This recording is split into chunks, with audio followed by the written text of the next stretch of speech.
ราะทะเลไทยมีพื้นที่กว้างใหญ่และอุดมไปด้วยทรัพยากรที่หลากหลายทั้งป่าชายฝั่งป่าชายเลนชายหาดหมู่เกาะจนถึงแนวปะการังมีความหลากหลายของชนิดพันธุ์พืชและสัตว์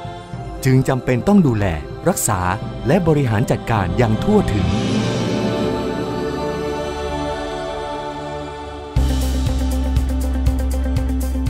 สำนักงานบริหารจัดการทรัพยากรทางทะเลและชายฝั่งที่ 2จัดตั้งขึ้นเพื่อเป็นศูนย์กลางในการดำเนินงานบริหารจัดการทรัพยากรทางทะเลและชายฝั่งทะเลอ่าวไทย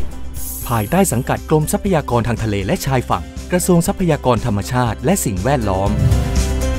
มีหน้าที่ปกป้องและดูแลทรัพยากรในพื้นที่ชายฝั่งทะเลและท้องทะเลบริเวณอ่าวไทยรูปตัวกอตั้งแต่จังหวัดชลบุรีฉะเชิงเทรากรุงเทพมหานครสมุทรปราการสมุทรสาครและสมุทรสงครามรวม6จังหวัดที่มีความยาวชายฝั่งกว่า312กิโลเมตรเพื่อให้การบริหารจัดการทรัพยากรทางทะเลและชายฝั่งเป็นไปอย่างรวดเร็วมีประสิทธิภาพและเกิดประสิทธิผลสูงสุดสำนักงานบริหารจัดการทรัพยากรทางทะเลและชายฝั่งที่ 2จึงจัดสรรเจ้าหน้าที่ผู้มีความรู้ความชำนาญที่เหมาะสมกับภารกิจและทรัพยากรในพื้นที่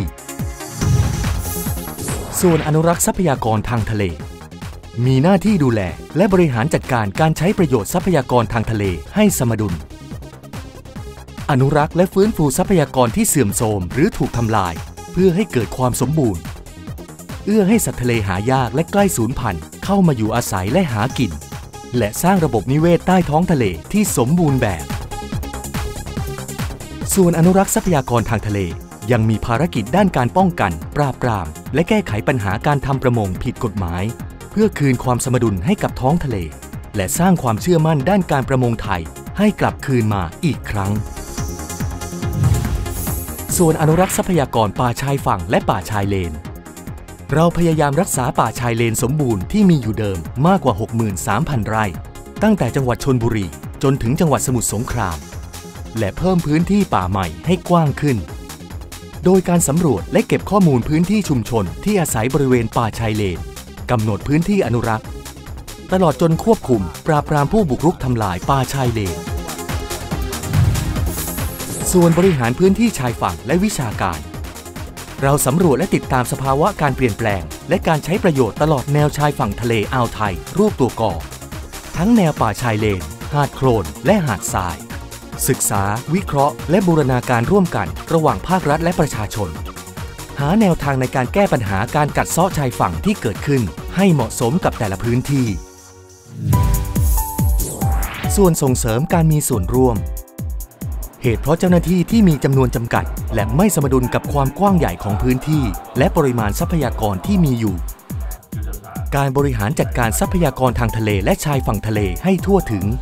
จึงต้องอาศัยประชาชนคนพื้นถิ่นในชุมชนชายฝั่งผู้ใช้ทรัพยากรโดยตรงในการช่วยกันดูแลปกป้องและรักษาทรัพยากร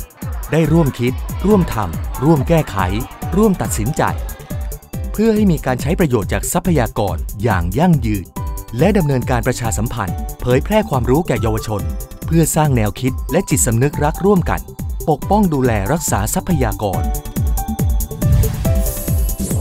ส่วนอำนวยการปฏิบัติงานเพื่อปกป้องอนุรักษ์ฟื้นฟูและบริหารจัดการทรัพยากรทางทะเลและชายฝั่งในทุกส่วนของสำนักงานบริหารจัดการทรัพยากรทางทะเลและชายฝั่งที่ 2เป็นไปอย่างราบรื่นมาโดยตลอดด้วยการสนับสนุนของศูนย์อำนวยการในการจัดทำแผนการเบิกจ่ายงบประมาณงานธุรการและงานสนับสนุนต่างๆ